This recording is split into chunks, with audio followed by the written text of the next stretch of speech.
Montana, January 1991.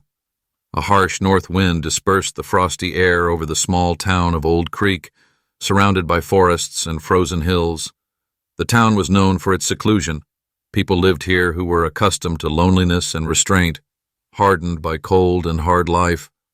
And when people disappeared in the woods, everyone usually understood that they would not be found.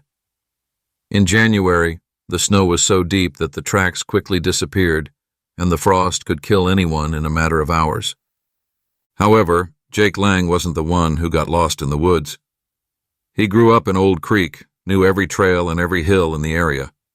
Jake was a natural hunter, tall, hardy, with a sharp look and silent persistence.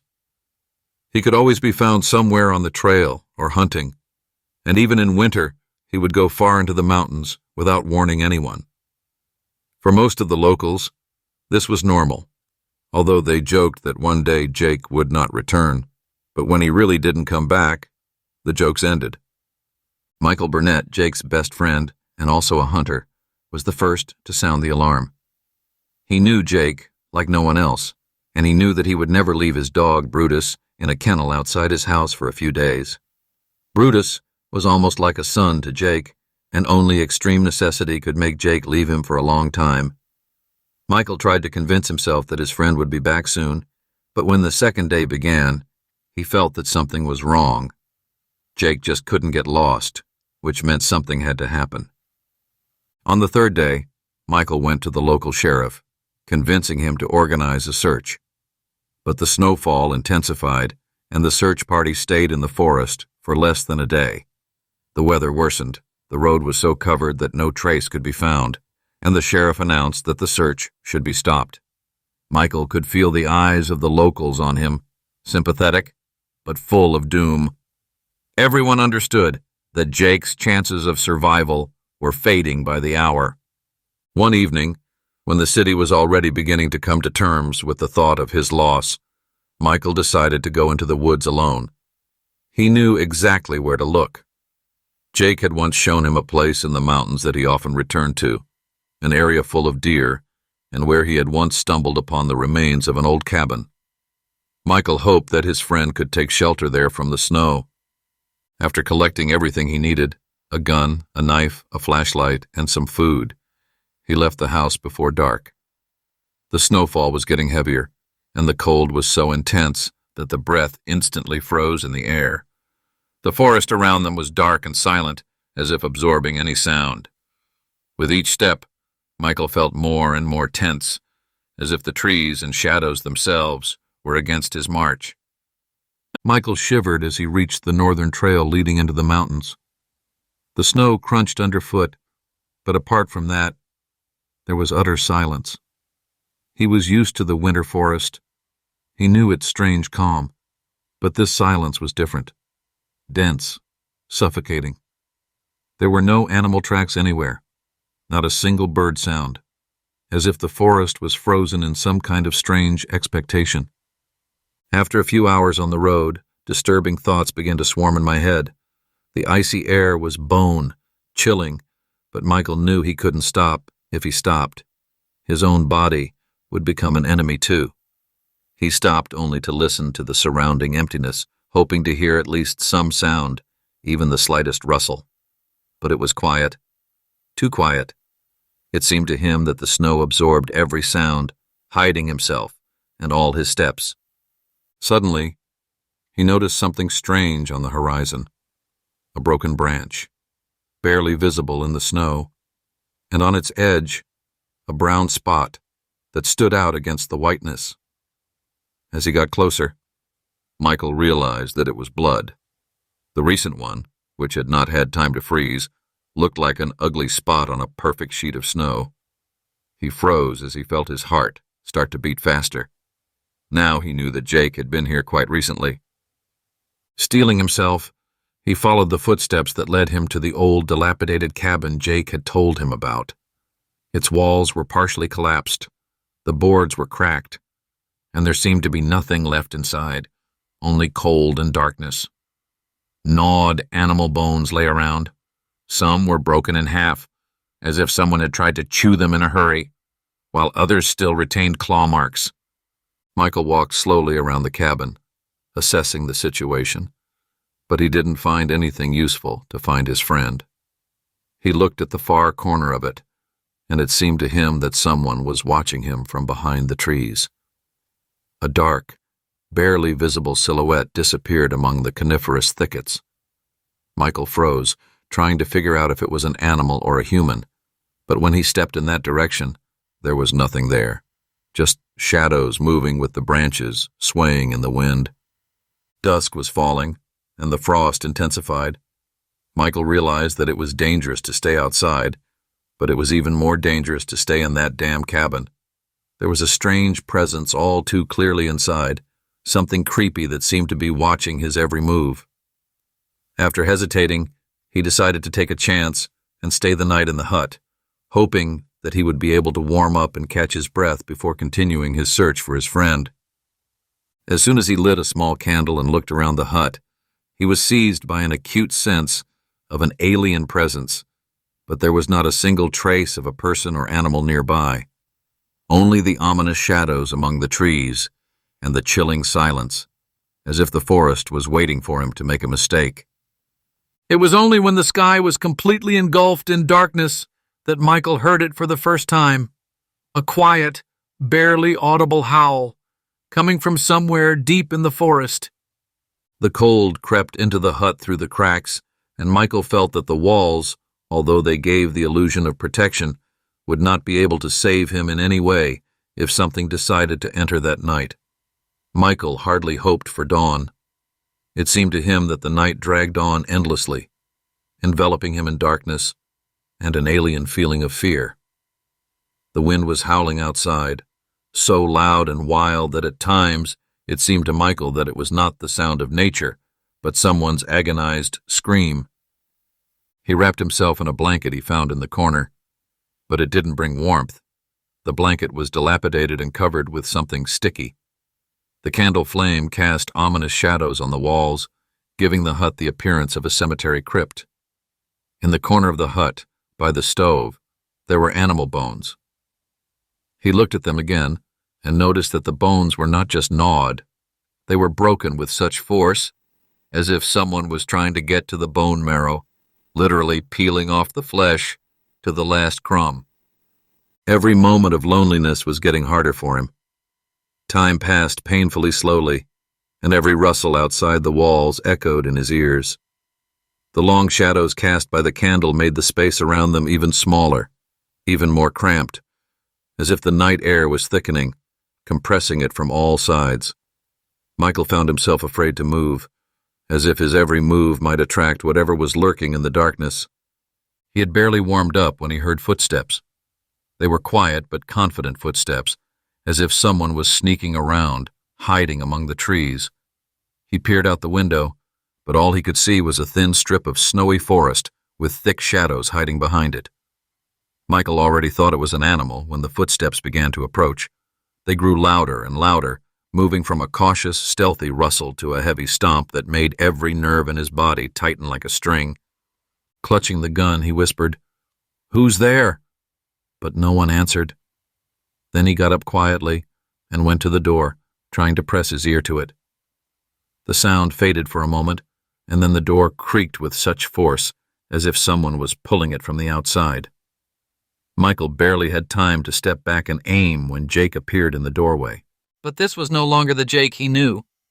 Jake's shoulders sagged, as if his body had become heavy and unruly. His face was haggard and gray, and his eyes were dark, shiny, and absolutely insane.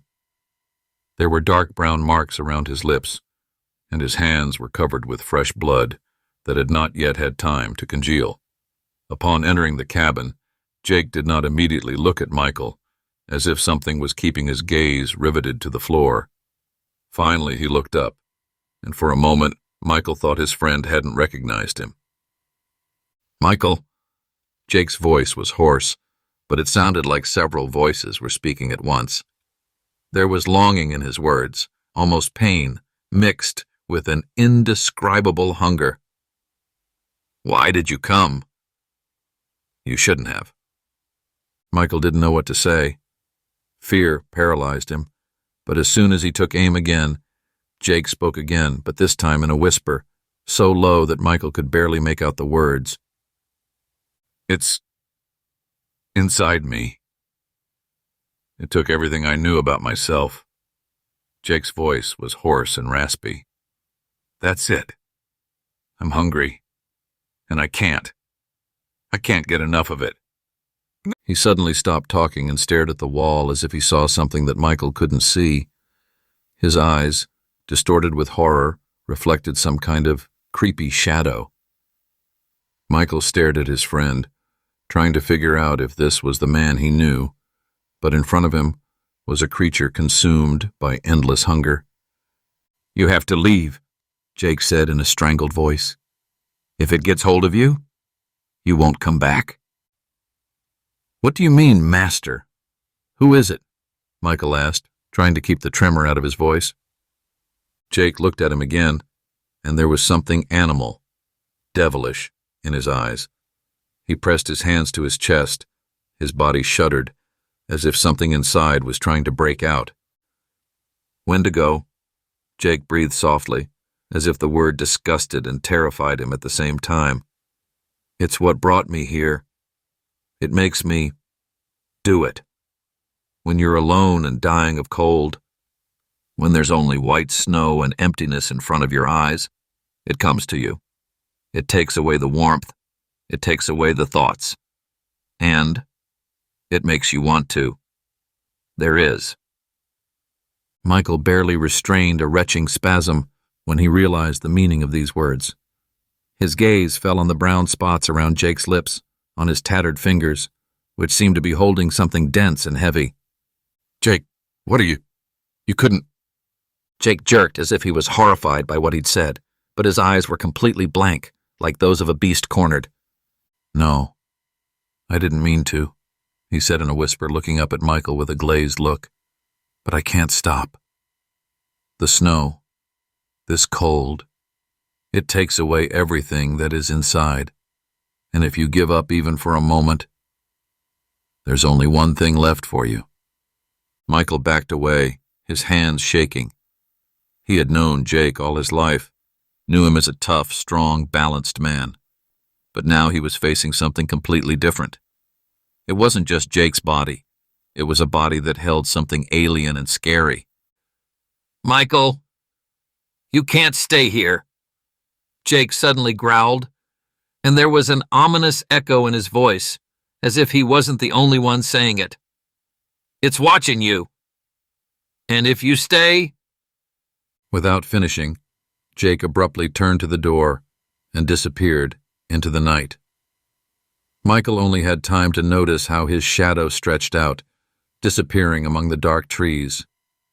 The night seemed to engulf him completely, but with it the sense of security was gone. Michael felt trapped in total darkness, with eerie shadows walking on the walls. As the night wore on, the silence deepened. He sat in a corner, not daring to move or utter a word. Suddenly, from somewhere in the distance, he heard a terrible howl that made him shudder. The sound, low and piercing, reminded him of a human scream, and at the same time, there was something alien, inhuman about it.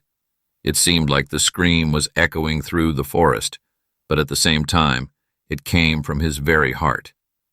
When the howling subsided, Michael felt a wave of fear sweep through his body and realized that his friend probably would not return.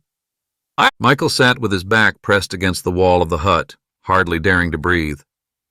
Jake's departure left behind a heavy silence that made it seem as if the walls were about to collapse, as if unable to withstand the presence of something dark and creepy.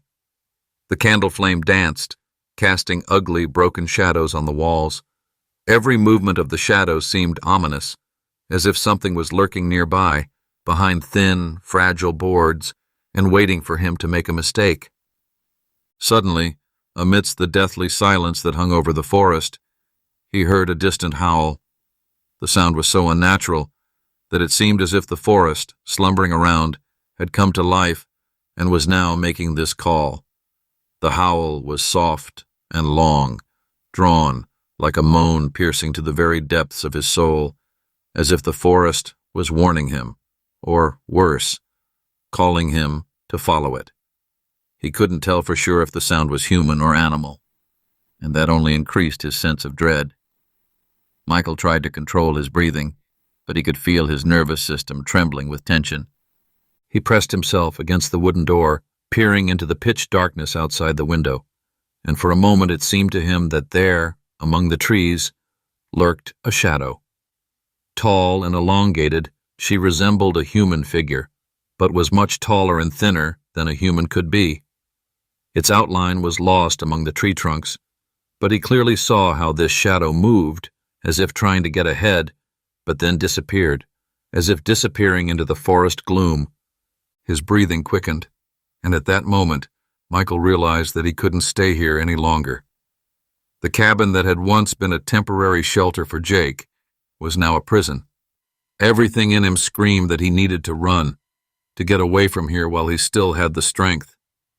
He took the gun, checked that it was loaded, and put on the flashlight.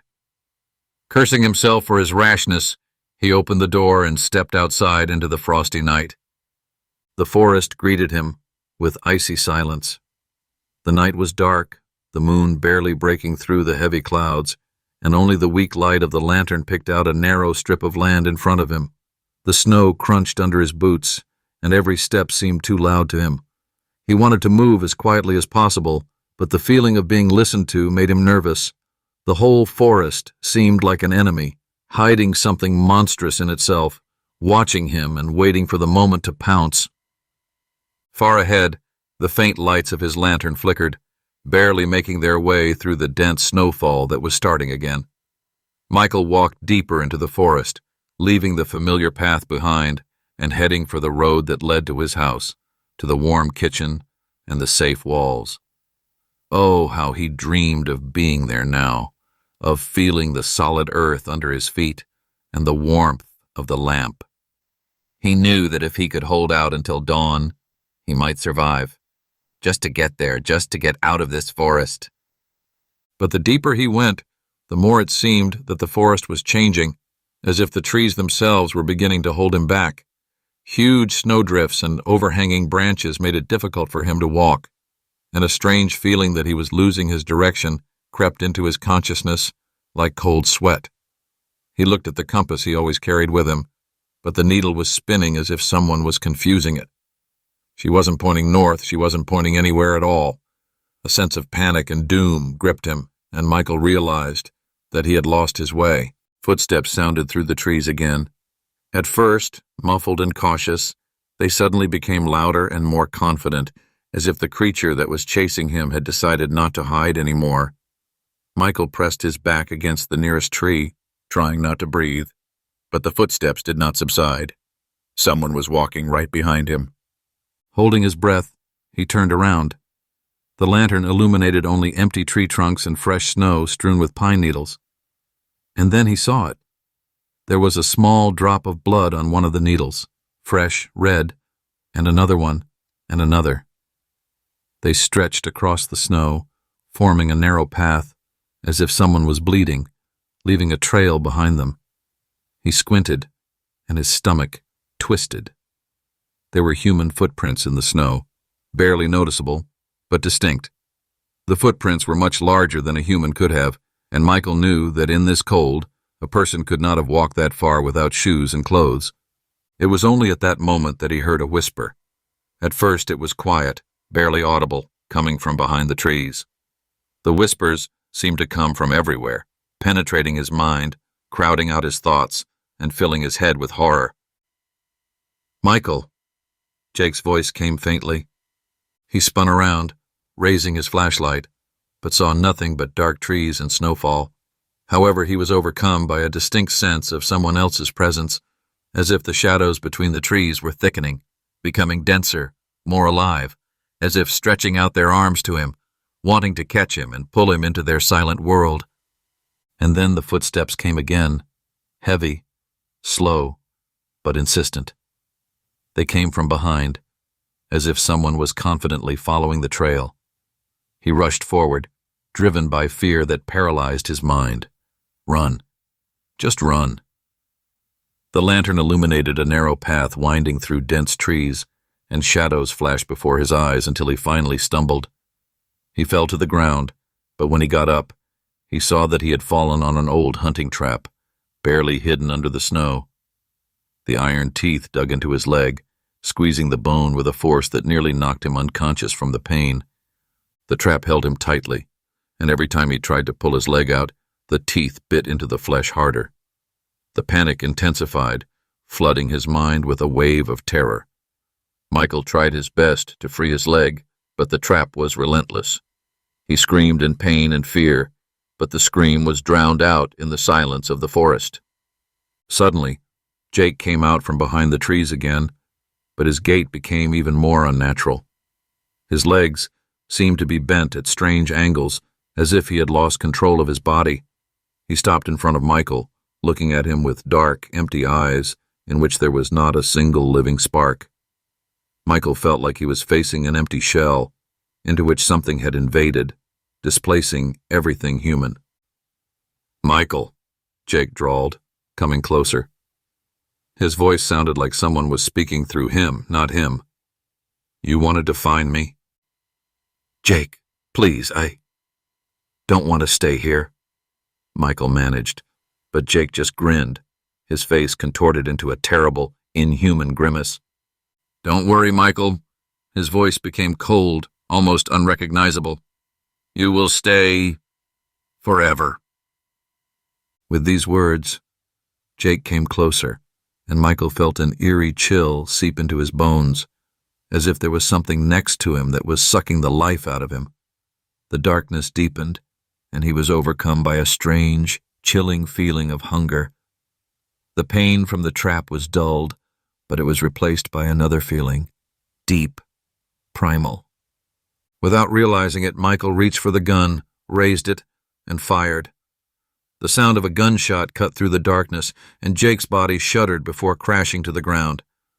The darkness of the forest seemed to shrink around him, but Michael knew it was impossible to escape now. He had lost too much blood, and his strength was rapidly dwindling. He was going to spend the night in the dark alone, surrounded by the cold, and it was becoming increasingly difficult for him to control himself. He felt that the darkness was taking hold of him, that he was no longer the same as he had been before.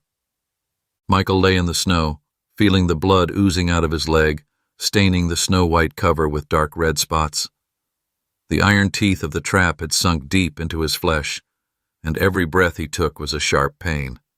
It seemed that this trap was squeezing not only his leg, but also his very will, holding him in place, as if he himself had become a part of this forest. Snow rustled softly overhead, swirling in the air under the light of a lonely moon. But despite the icy pain and the freezing cold, the fear was stronger.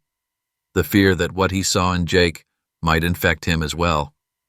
He wanted to scream, to call for help, but the forest swallowed up the sounds, as if trying to drown out any sign of human presence. His only companion was Jake's corpse, lying motionless in the snow a few steps away. His body looked incredibly fragile, like a dried shell, but even in the dead look of his eyes, there was something eerie, undying. Michael turned his head and involuntarily peered at him. Until recently, Jake had been his best friend, the man he had known all his life. But now there was something alien in front of him, as if a strange spirit had entered his friend's body, choosing his shell for its own terrible purposes. It was an ancient, hungry creature that played human only until it was time to get enough. The Wendigo. He was jerked out of his memories and fear by a low, hoarse sound that sounded nearby, like heavy breathing.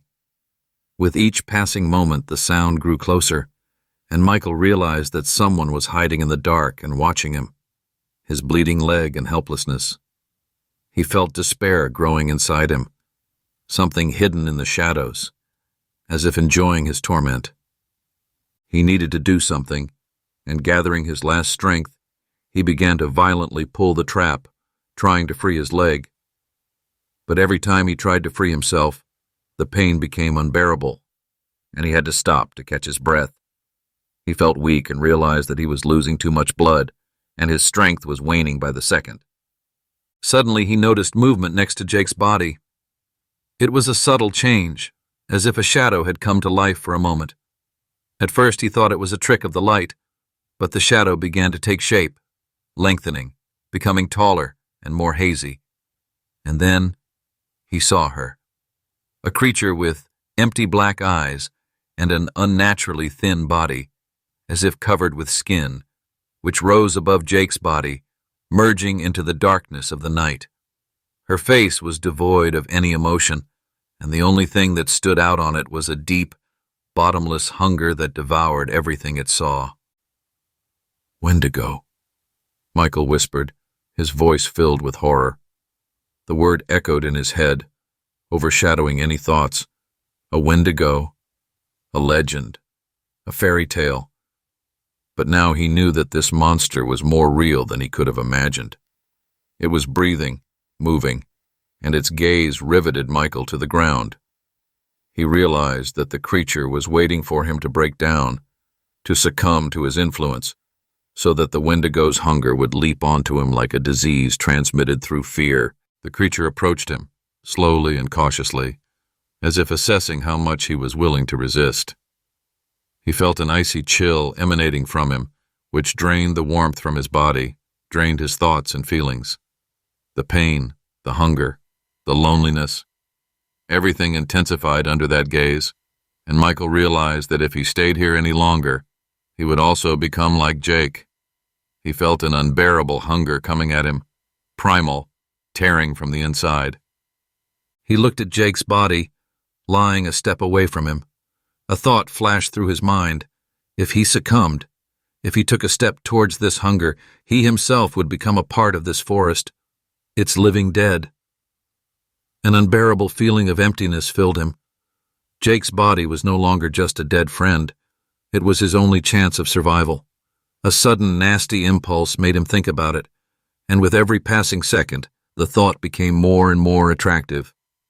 But even if he does, will he be able to stay the same? Will he be able to escape and leave by eating his friend's flesh? Or will he forever remain a part of this forest, one of those lost souls that disappear without a trace in these wilds? This forest, its trees, its land. It seemed that they all screamed with echoes of pain, the calls and pleas of those who had succumbed to darkness before him. He saw the Wendigo looking at him, his eyes shining in the night, full of expectation and greed. And in that moment, Michael realized that the creature wasn't attacking him. It was waiting for him to make a decision on his own, to unleash the terrible hunger that filled his mind. Michael closed his eyes, trying to concentrate, to get rid of his thoughts, but the hunger was getting stronger, as if it was awakening in him with every passing moment, becoming more acute, overshadowing everything. "Go away," Michael whispered to the monster, not knowing if it would hear him.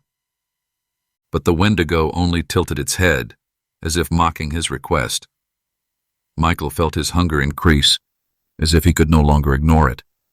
His friend's blood was on his hands, his warm, iron-flavored flesh, and suddenly it no longer seemed monstrous to him. His mind refused to accept what was happening to him. Until a few hours ago, he was Michael Burnett, a man going in search of his friend, and now he felt like something dark, evil, was pulling him into its embrace, turning him into something else. The realization squeezed in his chest like a cold wave. He would not be able to survive if he did not give in to this call. Unable to stand it, he reached out his hand to Jake's body, shuddering with disgust. His fingers trembled as he touched his friend's hand, which was cold and motionless. He froze for a moment, hearing echoes in his head, as if someone was whispering to him. "You're mine. Mine now." He seemed to hear the Wendigo's voice. But as soon as he touched Jake's body, he felt as if darkness had poured into him. Hunger was bursting from his very core, forcing his fingers to clench on his friend's flesh, warm and not yet cold. Trying to control himself, he finally succumbed to this feeling, a feeling that overshadowed everything human in him. As soon as he did so, laughter could be heard all around him, low, whispering. It came from everywhere, from every tree, from every branch, from the very depths of the forest. The monster himself was laughing. The Wendigo was laughing, knowing that he had won. Michael felt tears welling up in his eyes, but there was nothing he could do about it. The darkness took hold of him, and the forest, ancient and cruel, wrapped around him like a snake, chaining him to himself, forever. And that's when he heard his voice. Michael was frozen, kneeling next to Jake's body.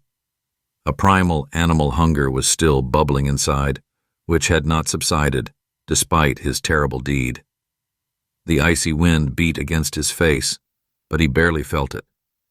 His body did not seem to belong to him, turning into a cold, dead shell, covered with a sticky feeling of pain, shame, and hopelessness. The snow was falling harder and harder, burying the remnants of his will, himself, and his humanity. He looked at his friend's body, and the reality of what he had done hit him like a knife. Jake lay in front of him, dead, no longer in any way resembling the man he was. Even in the lifeless features of his face, an ironic smile was frozen, as if Jake, or what was left of him, knew that it was Michael who would succumb to primal hunger and would not be able to resist the call of the Wendigo. Michael shuddered, but it was too late. Something had changed in his perception. The forest around him became different, closer, as if the trees had opened their dead arms, inviting him to stay. The wind howled in the distance, and its hum sounded unnatural, like the whisper of many voices that intersected, came from everywhere, filling his mind. Michael, hunger, eternal hunger. This voice was repeated, overshadowing everything. It echoed inside his mind, consuming the last remnants of his human thoughts, just as hunger consumed his body. It seemed to him that the very cold, penetrating to the bones, became a part of him. He no longer felt fear, no pain, just the emptiness. Bottomless, like this endless, snow-covered space. As he got up, he looked at his hands. They seemed to belong to someone else, not to him. The skin on them was almost transparent, whitened in places from the cold. But there was something else about it. Alien, as if the skin and bones were stretching, turning his fingers into long claws designed more for tearing flesh than for touching. My head was spinning, and there was a strange hum in it, like the sound of a roaring wind. And in that hum, he heard. No, he felt the call of the forest, the call of the Wendigo. He looked around in despair, but the darkness was thickening, filling everything around him, making the forest a part of himself, a part of his essence. He knew that this was the end. And then, as if from the depths of his subconscious, a clear image returned to him. He, at one time, once upon a time, sat with Jake by the campfire, looking at the flames and laughing at wild stories about Wendigos, as if they were horror stories for children.